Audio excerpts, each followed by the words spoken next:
नमस्कार, आर्यन खबर पे आपका स्वागत है। मैं हूं दीपक प्रियदर्शी। बिहार में शिक्षकों के वेतन के लाले पड़े हुए हैं।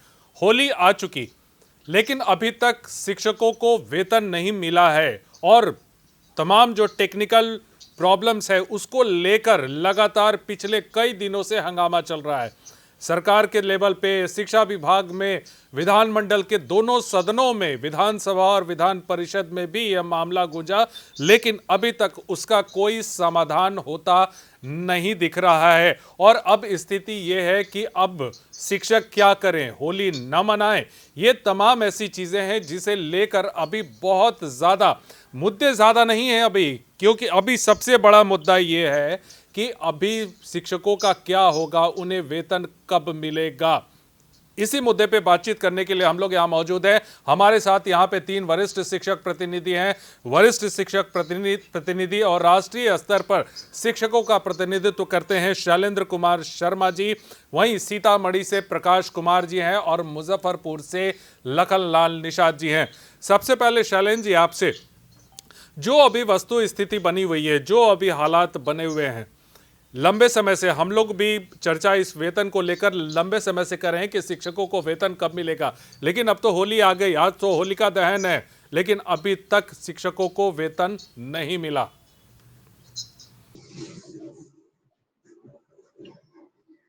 समस्याओं के बारे में पूछते हैं और दीपक जी, आपने कहा कि मुद्दे नहीं हैं। मुद्दे तो कई हैं। वेतन भुगतान जो है उस समय के लिए बाधित है। हाँ, पर्व है जो हिंदू और मुसलमान अभी दोनों पर्वों के दौर से गुजर रहे हैं और महान पर्व है हिंदुओं का। और पाक रमजान भी मुस्लिम भाइयों के लिए एक अपना महत्व रखता है। हम लोग भी 2/10/80 के बाद जितने भी नियुक्त हम जैसे नियमित शिक्षक थे, उनका वेतन भुगतान भी हुआ करता था, लेकिन 1990 और 95 के दौर में 6-6 महीना नहीं मिलता था। उस शासन काल में शिक्षक अपने बच्चों की पढ़ाई तक स्थगित करवा दिए थे। बाहर से जो बच्चे पढ़ रहे थे वो चले आए कि समय पर पैसे नहीं मिल रहे हैं और आप भेज नहीं रहे हैं। बहुत विषमता की स्थिति। और आज जो है वही कष्ट देखने को मिल रहा है। वाहवाही तो सभी राजनीतिक दल के लोग लूट रहे हैं, विधान परिषद में चिल्ला रहे हैं लोग, और वो भी सत्ता पक्ष के लोग, और समाधान शून्य है। कोई तख्ती लटका कर घूम रहे हैं तो कोई फाइल चिल्ला रहे हैं लेके, दिखावे के लिए, अगली राजनीति तय करने के लिए। अगली राजनीति में कौन सी नीति तय होगी, हो सकता है राजनीतिक गलियारे में पहुंचे या नहीं पहुंचे। ये वहां नाटक चल रहा है विधान परिषद में, और विधानसभा में तो शून्य की स्थिति है। एक आभास सौरभ, पालीगंज के माले के विधायक, वो चिल्ला रहे हैं वो कई वर्षों से। लेकिन 2003, 1995, 1990 ये काला अध्याय है। 2006, 2012, 2019, 2022, 23, 24, 25 अभी शिक्षकों के जीवन काल का और उनके कार्यकाल का काला अध्याय के रूप में जाना जाएगा। और ये जो वेतन भुगतान के नाम पर इतनी बड़ी नियुक्ति हो गई गांधी मैदान में बीपीएससी से 4.5 लाख, और सरकार पलट गई। कारण क्या था? वेतन भुगतान के पैसे नहीं थे। एजी ने क्वेरी कर दिया कि आप इतना बड़ा नियुक्ति कर रहे हैं, आपने कोई प्रोविजन नहीं किया है इनके भुगतान के लिए, तो पैसे आएंगे कहां से? माननीय मुख्यमंत्री जी और शिक्षा मंत्री जी और महागठबंधन की सरकार बहाली का तो ढिढोरा और अपना जस कमाने के लिए ढिढोरा पीट दिया, लेकिन वेतन के लाले हो गए थे। वेतन कहां से आएंगे? सरकार में पलटी हो गई, उल्टा पलटी। महागठबंधन से डबल इंजन में आ गए, और डबल इंजन में अब लीजिए सिंगल इंजन भी इनका काम नहीं कर रहा है। ये सब राजनीतिक चाल है, राजनीतिक शिकंजा है। और जो जमीन है और जमीर है वो शिक्षकों का रह गया। सदन में भी कई ऐसे सवाल हैं शैलेंद्र जी, उस पर आपके पास आना चाहूंगा। अभी लखनलाल निषाद जी मुजफ्फरपुर से हैं, शिक्षकों का प्रतिनिधित्व करते हैं। लखनलाल निषाद जी, आपसे सवाल यह है कि अभी जितने भी शिक्षक प्रतिनिधि विधानसभा या विधानमंडल में जो अभी इतना हंगामा कर रहे हैं, समाधान कुछ नहीं निकल रहा है। और आज आप कहते हैं, आपसे भी डिबेट में बात हुई, हम लोग ये डिबेट में बात कर ले रहे हैं, लेकिन इसका समाधान कहाँ निकल रहा है? क्या शिक्षक नेता, क्या शिक्षक प्रतिनिधि, क्या शिक्षक जो माननीय अभी वहां पे बन के गए हैं, क्या समाधान क्या निकल रहा है उसका? जी, सदन के अंदर जो भी प्रतिनिधि है, जब ये जो सरकार है, चाहे वो महागठबंधन की सरकार हो या फिर एनडीए गठबंधन की सरकार हो, यह लोकतंत्र है। और लोकतंत्र में जब सरकार संवेदन शून्य हो जाता है, जिसके पास संवेदना मर जाता है, वैसी स्थिति में जो जनप्रतिनिधि हैं, उनका काम है मामला में, सदन में मामले को उठाना, और उठा भी हैं। जिसको जो बेहतरीन तरीका आता है उससे उठा रहे हैं।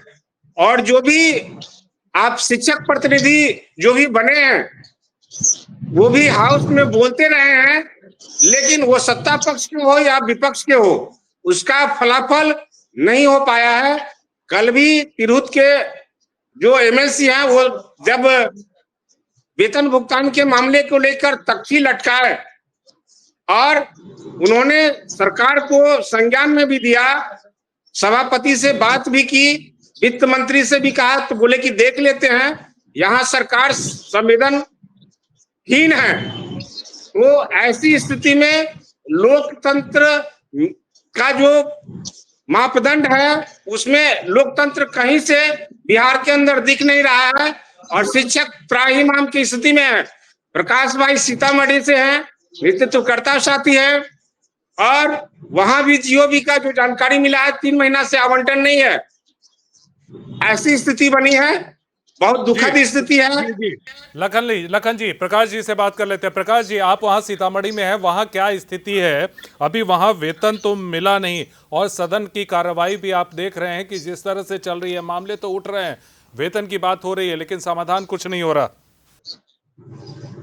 देखिए, यह आज की बात नहीं है। विगत दिनों जब के पाठक साहब थे, उस समय तक वेतन चल रहा था, इस बात को हम स्वीकार करते हैं। पूर्व में तो हमेशा तंगी रहा ही है, 6 महीना पर, 9 महीना पर, 10 महीना पर वेतन भुगतान होता। लेकिन जब से पाठक जी आए, उसके बाद उन्होंने गुणात्मक सुधार किया था इस मुद्दे पर। लेकिन वर्तमान स्थिति में जो स्थिति है, वह काफी चरमरा गई है। शिक्षक उहापोह की स्थिति में हो जाते हैं। अब बतलाइए कि सीतामढ़ी में, सही लखनलाल भाई ने कहा कि सीतामढ़ी में 3 माह से जीओबी का आवंटन नहीं है। यहाँ तक कि नगर निगम में जो कार्यरत शिक्षक हैं जीओबी से, उनका दिसंबर माह से बाकी है। तो अब समझ सकते हैं, उनका एरियर जो है, डीए का एरियर है, लगातार बार बार हम लोग आग्रह करते हैं कि डीपीओ साहब। अभी जैसे चैलेंज जी कह रहे थे प्रकाश जी कि लालटेन युग की याद आ रही है, क्या आपको लगता है कि वहां भी स्थिति ऐसी है कि आप लालटेन युग में वापस आए? नहीं, कुछ ना कुछ तो लग रहा है, जो स्थिति वैसी बन रही है। एक युग था, चाहे वो आरजेडी की सरकार हो या जेडीयू की सरकार हो, आरजेडी की सरकार भी थी उस समय, तो और ज्यादा दिक्कतें होती थी। इसमें ऐसा हम नहीं कह सकते हैं कि नीतीश जी की सरकार में ही दिक्कत हुई है। ज्यादा दिक्कत आरजेडी की सरकार में हो रही थी वेतन भुगतान के मामले में। नीतीश जी की सरकार में कुछ संजीदा लोग हुए वेतन भुगतान के लिए, इस तरह की दिक्कतें नहीं होती थी। लेकिन इधर आकर करके तो समझिए, ऐसा लग रहा है कि मानो शिक्षक को सिर्फ एक चाबुक चलाते रहो और काम करवाते रहो। हमेशा कुछ न कुछ परेशानियां देते रहो। अरे वेतन जब सही समय पर नहीं मिलेगा तो शिक्षक अपना पूर्ण 100% विद्यालय में कैसे दे पाएगा, अपने बच्चों को की जिम्मेवारी कैसे उठा पाएगा, घर परिवार कैसे चला पाएगा। ऐसे ऐसे शिक्षक है जिनके बच्चे बीमार हैं और ऐसी ऐसी शिक्षिकाएं फोन करती है कि सर मेरा बच्चा भर्ती है, 5,000 भी मुझे मदद कर दीजिए ताकि मैं उसका बिल भर दें। और ये स्थिति बन रही है कि उनको हम किसी तरह से व्यवस्था करवाते हैं ताकि उनका इलाज हो सके। तो यह शर्मनाक बात है। लगातार ऐसा होना ही नहीं चाहिए। शिक्षक अगर काम करते हैं, आप लगातार उन पर दबाव बनाते हैं, काम करिए। आज भी सभी कार्यालय बंद थे, विद्यालय में परीक्षा नहीं था और शिक्षक को विद्यालय में जबरदस्ती ठेल दिया गया। क्या करेंगे शिक्षक? आज होली का दिन है, सब पर्व मनाने के लिए जा रहा था बिना वेतन। आज भी हम लगातार अभी बैंक में से ही आ रहे हैं, डीपीओ स्थापना से कार्यालय में गए, वहां से 8-9 प्रखंड का जो राशि जी, था आपने अभी उसका कहा भी कि एक भुगतान। आदेश थोप दिए मैं जाते हैं। इस पर प्रकाश जी मैं आता बात हूँ, तो सुन लिया इस पर आता हूँ सर। प्रकाश जी। जी जी, इस पर आता हूं। शैलेंद्र जी, सदन की बातचीत हो रही थी और सदन को मैंने भी कवर किया है। मैंने देखा है कि जब भी सदन में कोई सवाल उठता है, चाहे किसी भी फॉर्मेट में, प्रश्नकाल हो, ध्यानाकर्षण हो, चाहे किसी भी मामले को लेके, सरकार एक कहती है कि इसको दिखवा लेते हैं, समीक्षा कर लेते हैं और उसके बाद जो सदस्य सवाल उठाते हैं वो चुप्पी साध देते हैं, यह मान के कि उनका उत्तर मिल गया। तो क्या ये सवाल कोई भी अभी वेतन के मुद्दे पे, शिक्षकों के मुद्दे पे तख्तियां भले टांग ले, मैंने सदन में देखा है कि कोई भी न तो वेल में आ रहा है, सत्ता पक्ष या विपक्ष अपनी सीट पे खड़े होकर चिल्ला रहे हैं, कोई भी सदन को पर दबाव नहीं बना पा रहा कि आप सरकार से ये ठोस उत्तर लीजिए कि कब वेतन शिक्षकों को मिलेगा, कब मिलेगा, उसका कोई एक प्रारूप जो है वो सरकार बता सके। 2 दिनों का आप वीडियो देख लीजिए। आप विधान परिषद का, माननीय सभापति भी लाचार हो गए। वहां विजय कुमार चौधरी आश्वासन दे रहे हैं जो कि उस विभाग के नहीं है, जिस पर कई विधान परिषद के माननीय सदस्यों ने कहा कि इनकी बात नहीं मानेंगे। विधान परिषद के माननीय सभापति अवधेश नारायण सिंह ने हाथ उठा दिया कि भाई सरकार नहीं मान रही है तो हम क्या करें, वेतन भुगतान तो होना चाहिए था। यही स्थिति हो गई है। और सिर्फ शिक्षकों के मामले में कल ही एक कर्मचारी की मृत्यु हो गई सचिवालय में। घेर लिया लोगों ने, एकजुटता दिखा दी, लेकिन शिक्षक एकजुट नहीं है।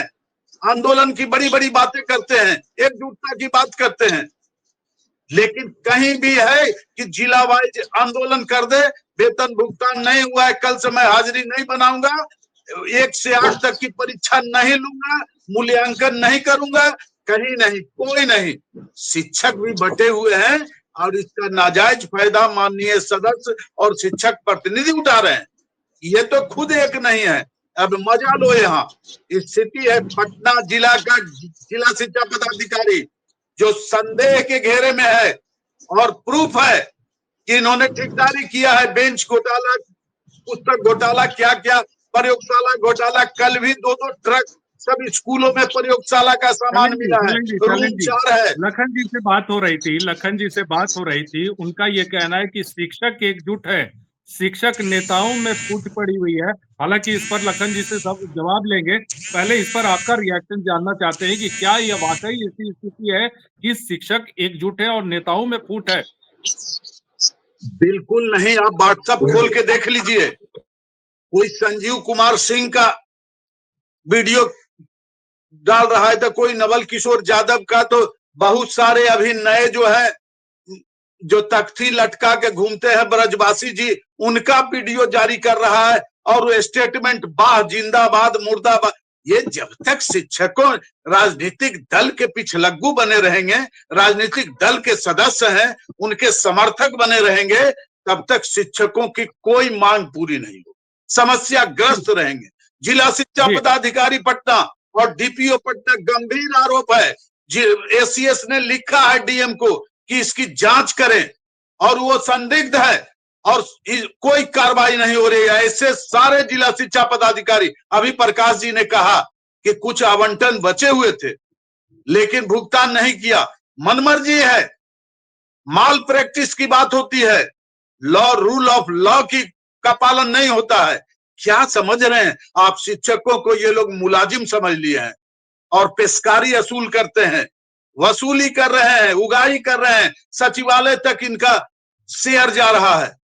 विरोध वहां होना चाहिए, लेकिन प्रखंड शिक्षा पदाधिकारी से डीओ तक कई शिक्षक ऐसे हैं कि तरफदारी रोज करते हैं, या जात जी, के नाम पर हो, लखन जी, इसका आपका राजनीति के रिएक्शन, नाम पर हो, अगला पिछड़ा के नाम पर हो। लखन जी आपका ये रिएक्शन इस स्थिति पे। बनी हुई है शैलेंद्र जी का शिक्षकों की। कहना है कि हम लोगों के शिक्षकों में समय भी ऐसा नहीं फूट था। पड़ी हुई है। अभी जैसे मैंने शैलेंद्र जी से सवाल पूछा कि क्या शिक्षकों में एकजुटता है, शिक्षक नेताओं में फूट पड़ी हुई है, जिसका उन्होंने शैलेंद्र जी ने खंडन किया है कि नहीं, शिक्षक भी टुकड़े टुकड़े में बटे हुए हैं, नेताओं के आगे पीछे करते हैं, अलग अलग पार्टी और अलग अलग नेताओं के। मैं बार बार बोलता हूं और बोलता रहूंगा कि बिहार के शिक्षक एकजुट है। जो समय आया है आप देख सकते हैं, 2003 से लेकर वर्तमान समय तक हमारे साथी जो है कि इसके गवाह हैं। और हम लोगों ने लड़कर लिया है सरकार से, खैरात में सरकार ने नहीं दिया है, लड़कर लिया है। अभी जितने भी आपके माननीय सदस्य हैं इतिहास की बात विधान नहीं, परिषद इतिहास के की अंदर, बात नहीं वो लखन जी, किसी वर्तमान की बात कीजिए। वो वर्तमान में क्या शिक्षक जी वैसे वो ही एकजुट है जैसे 2003 2012 में थे? जी जी बिल्कुल बिल्कुल, मैं बता रहा हूं, इसका मैं बार बार उदाहरण देता हूं और देता रहूंगा। और आप जो देखे हैं कि विभिन्न जो आपका सदन है, सदन के अंदर जो एमएलसी लोग हैं वो विभिन्न पार्टियों से हो सकते हैं, लेकिन ब्रजवासी जी एक लौते ऐसे प्रतिनिधि है, स्नातक प्रतिनिधि है जो शिक्षकों का प्रतिनिधि है, किसी पार्टी का प्रतिनिधि नहीं है, निर्दलीय प्रतिनिधि है। और वो स्नातक निर्दलीय है, प्रतिनिधि है, स्नातक शिक्षक से है वो। प्रतिनिधि नहीं है। शिक्षक प्रतिनिधि वो मत कहिए। उनको उनको आप शैलेंद्र भाई समझने का प्रयास कीजिए कि उनको शिक्षकों ने जिताया है, शिक्षकों को एकता ने जिताया है। वहां जो मगर भी आप आपके सर शिक्षक संगठन है, प्रतिनिधि आपके कैसे कह प्राथमिक रहे हैं? शिक्षक संघ हो, आपके माध्यमिक शिक्षक संघ हो, शिक्षक सभी लोग प्रतिनिधि किनारे हो नहीं गए कहिए, उनके। उनको स्नातक हाँ प्रतिनिधि कहिए। हाँ, वो स्नातक प्रतिनिधि के साथ शिक्षक प्रतिनिधि है जो शिक्षकों के रूप में काम कर रहे हैं, ऐसा आपको मानना पड़ेगा। और इसका उदाहरण है सीतामढ़ी के साथियों ने, वैशाली के साथियों ने, मुजफ्फरपुर के साथियों ने, शिवहर के साथियों ने एक पैर पर खड़ा होकर अपने प्रतिनिधि को सदन के अंदर भेजने का काम किया है। इसीलिए शिक्षक एकजुट है और इसका कई बार जो है कि आपको उदाहरण मिल चुका है। समय आने दीजिए, सरकार का ईंट से ईंट बजा देंगे। समय जी, आने प्रकाश दीजिए, कुमार जी, सरकारी पार्टी में हो जाएंगे। समय आने दीजिए, कुछ ही समय बाकी है। जी, प्रकाश कुमार जी, जिस तरह से बिल्कुल आप आपको कह मिल रहे हैं, जाएगा प्रतिनिधि हो शैलेंद्र भाई, जाएंगे। चिंता मत कीजिए। प्राथमिक शिक्षक संघ नहीं है ये संगठन है, मजबूत संगठन है और नियोजितों का संगठन है। और इसमें जितने भी तमाम तरह के नियोजित है सब एकजुट है। आप लोगों ने तो 15 में भी आंदोलन किया था, लेकिन 2 दिन में ही बैक हो गया था। आज आप ही लोग का देन है, माध्यमिक शिक्षक और प्राथमिक शिक्षक संघ का देन है कि आप लोगों ने जो उस समय लाइन कैडर घोषित किया जा रहा था, आप लोग तो बड़े संगठन थे, फिर आप लोगों ने क्यों नहीं बोला? प्रकाश आज कुमार जी, अगर क्या आपको राजनीतिक में ऐसी स्थिति लग रही है क्योंकि दो यहाँ पे परस्पर जो है विचारों में गतिरोध है, क्या आपको ऐसा लगता है कि शिक्षकों में एकजुटता है या नहीं है, या फिर शिक्षक नेताओं में ही फूट पड़ी हुई है? देखिए, पूर्व में ऐसी बात नहीं थी, ये आज से नहीं है। आप जो कह रहे हैं नियमित शिक्षकों का संगठन प्राथमिक शिक्षक संघ और माध्यमिक शिक्षक संघ अलग था ही था। हम लोग जब से बहाल हुए हैं 2003 से, हम लोग का अपना नियोजित शिक्षक संगठन है और वही लड़ाई 24 दिसंबर 2005 से लड़ाई लड़ते लड़ते 2015 में हम लोग वेतनमान भी ले लिए और यह लोग देखते रह गए। तो हमको इनके ऊपर कुछ कहना नहीं है, हमारी लड़ाई है तो हम खुद लड़ करके इस मुकाम तक पहुंचे हैं। वर्तमान में आपने जो कहा कि जो अभी जो स्थिति बन रही है, निश्चित तौर पर हम आपके बात से सहमत हैं कि अभी विशेष शिक्षक बन गए, उनका अलग राग अपना है, बीपीएससी बन गए, उनका राग अलग अपना है, सबका अपना अपना डिमांड अलग अलग है। और जो नियोजित खांटी नियोजित बिहार के बच्चे हुए हैं, उनका अलग डिमांड है कि हमको पूर्णतः सेवा में पूरा ये प्रोन्नति के साथ हमको पूरे सेवा का लाभ दिया जाए। हम पूरा नया नियुक्ति नहीं चाहते। हुआ है, सक्षमता 3 का अनाउंसमेंट सरकार ने उसके आवेदन की तिथि बढ़ा दी है। क्या ऐसी स्थिति है कि उसमें प्रॉपर आवेदन नहीं हुआ है, इसीलिए सरकार ने आवेदन की तिथि बढ़ाई है? बिल्कुल बिल्कुल, अगर नहीं सर, अगर आवेदन प्रॉपर हुआ रहता तो यह डेट बढ़ाने की आवश्यकता नहीं पड़ती सरकार को। सरकार के ऊपर 1 लाख नियोजित शिक्षक अभी भी अंकुश लगा करके बैठे हुए हैं और सरकार सकते में है। नियोजित शिक्षक जो अभी बिहार में बने हुए हैं, अभी आपको कुछ दिन पहले सरकार ने डाटा भी जारी किया, 85-86 हजार 87 हजार बता रहे हैं।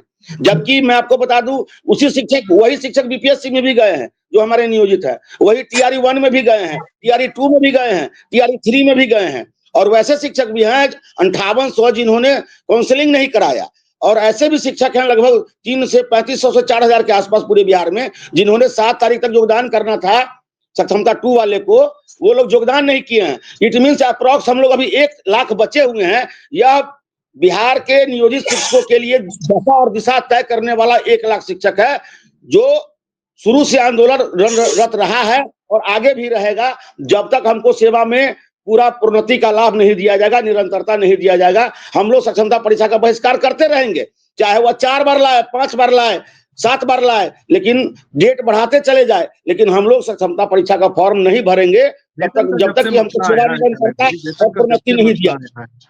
2 सक्षमता की परीक्षा पहले हुई, लेकिन ये स्थिति शायद पहले नहीं आई थी कि अभी इतना विरोध हो रहा हो परीक्षा को लेकर और अभी सरकार को डेट बढ़ाना पड़ा हो आवेदन को लेकर। नहीं, इसके पहले दीपक जी 1 बार बढ़ा था, 2 बार बढ़ा है डेट इसके पहले भी। और डेट बढ़ाना एक प्रक्रिया है, पर्व त्योहार है और परीक्षाएं हैं इसके लिए। लेकिन अनौपचारिक शिक्षा का आप हाल नहीं जानते हैं। अनौपचारिक शिक्षा में भी इसी तरह की कुव्यवस्था और अव्यवस्था आई थी कि वो भी कह रहे थे कि हमको सरकारी कर्मी घोषित करो। अंत में सारे सुपरवाइजर और जितने भी उनके इंसुलेटर थे, वो सबको प्यून में बहाली होना पड़ा।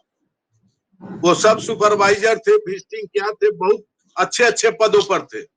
और सरकार ने निर्णय ले लिया, क्यों नहीं सक्षमता परीक्षा, माननीय उच्च न्यायालय ने रोक लगा दी कि सक्षमता परीक्षा नहीं ले सकते हैं। लगानी चाहिए थी ना। आखिर सरकार जो चाहेगी कि मैं राजकर्मी का दर्जा दूंगा, और इन्हीं लोगों ने सारा वो किया कि बिना शर्त राजकर्मी का दर्जा देना होगा। और 24 जुलाई को 24 में एकाएक खत्म कर दिया। उतना बड़ा प्रदर्शन अब नहीं होने वाला है। लाखों लाख टीचर थे गर्दनीबाग में। सरकार जो चाहेगी और सरकार जब देगी, किसी की सरकार हो, सरकार जब चाहेगी तभी कुछ करेगी, और सरकार जो चाहेगी उसका पालन करना होगा। आप राजकर्मी तो है नहीं, सरकारी कर्मी तो है नहीं, आप आंदोलन थोड़े कर सकते हैं। आपके साथ बीपीएससी वाले जाएंगे क्या? आज जो कर्मी का सक्षमता देकर उत्तीर्ण हो गए, श्रीमान मैं आपको बता दूं, हम 40,000 शिक्षा मित्र थे। आपको याद नहीं है, आप याद कर लीजिए। आप सरकार के हितैषी हो सकते हैं, हम लोग हितैषी सरकार के नहीं हैं। आप हमेशा सरकार के साथ रहने वाले हैं। 40,000 शिक्षक हम शिक्षा मित्र थे। लीजिए सर, मेरी बात को सुनिए। 40,000 सरकार नहीं चाहे और 60 साल की नौकरी लिए हैं और 15 में आंदोलन किए हैं, तो फिर हम ये लिए हैं, वेतनमान भी लिए हैं। ऐसा नहीं समझिए कि हम लड़के नहीं ले सकते हैं। क्या बात नहीं कहिए। सरकार के संख्या बल झुंड चलता है, भेड़ों का, शेर का झुंड नहीं चलता है, लेकिन जीत होती है शेर की। अपनी मांगों को आप लड़के नहीं ले सकते, ऐसा है नहीं। लेकिन पिछले कुछ समय से लगातार ये चीजें आ रही है कि लड़ेंगे कैसे, क्या अलग अलग लड़ेंगे, क्या एकजुट होकर लड़ेंगे, अभी यही चीजें तय नहीं हो पाई हैं। और यही कारण है कि शिक्षकों की जो हालत है, जिस पे हम बार बार चर्चा करते हैं कि उनकी हालत खराब हो रही है, लेकिन फिलहाल सरकार उस पर ध्यान नहीं दे रही है जो उसे देना चाहिए। फिलहाल इस चर्चा में भाग ली शैलेंद्र शर्मा जी, आपका बहुत बहुत धन्यवाद। लखनलाल जी, आपका भी बहुत बहुत धन्यवाद। प्रकाश कुमार जी, आपका भी बहुत बहुत धन्यवाद।